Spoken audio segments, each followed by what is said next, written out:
The Philadelphia Phillies are still the class of the National League East, but age is creeping up on this team and may cause some problems for them in 2012. Hey everybody, it's Paulie. Welcome back to This Week in Red, where we're talking all things Red Sox and Major League Baseball. So the Philadelphia Phillies still look like the most solid team in the National League East going into the 2012 season. As long as they have Roy Halladay, Cliff Lee, and Cole Hamels at the top of their rotation, the Phillies figure to be fine as far as winning the division. If those guys can pitch up to their abilities as they have throughout their career, I think the Phillies are in a good place. Add to that the fact that they imported Jonathan Papelbon from the Red Sox to be their new closer. I think he's going to thrive in Philadelphia. I think the fan bases in Boston and Philly are similar, and I think Papelbon will feed off the Phillies fans.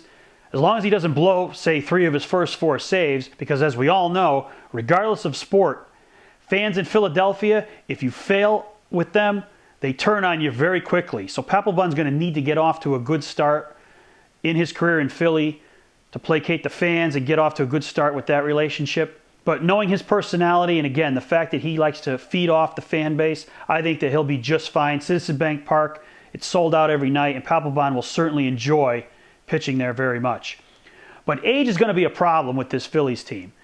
You know, Chase Utley, he's been in and out of the lineup the last couple of years with a knee injury. They're kind of taking a wait-and-see approach with him. They hope that he can get through 140 or so games and give them what they need at second base. Jimmy Rollins, you know, he was re-signed to a contract. A lot of Phillies fans have grumbled about that, saying that his skills have declined. I think Rollins is 33 now. His range has declined a little bit. He certainly hasn't hit the way he was hitting in past seasons, so there has to be some concern there. Their one-time phenom prospect, Dominic Brown in right field, hasn't really burst onto the scene as they had hoped. He has not really been the player that they expected him to be when he was in the minor leagues. And then the biggest question of all is Ryan Howard.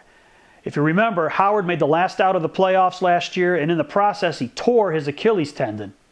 Well, the timetable for him to recover from that injury has now been pushed back to late May, early June. And I don't think the Phillies going into the offseason thought he was going to be out that long.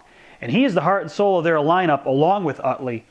And the longer that Howard's out of that lineup, the more of a problem it's going to become for the Phillies. I mean, he is, you know, an all-time top 10 player in baseball right now. And his absence from that lineup will certainly be missed. So I think the Phillies are still better than everybody else in the NL East because a lot of these other teams have more questions than the Phillies have.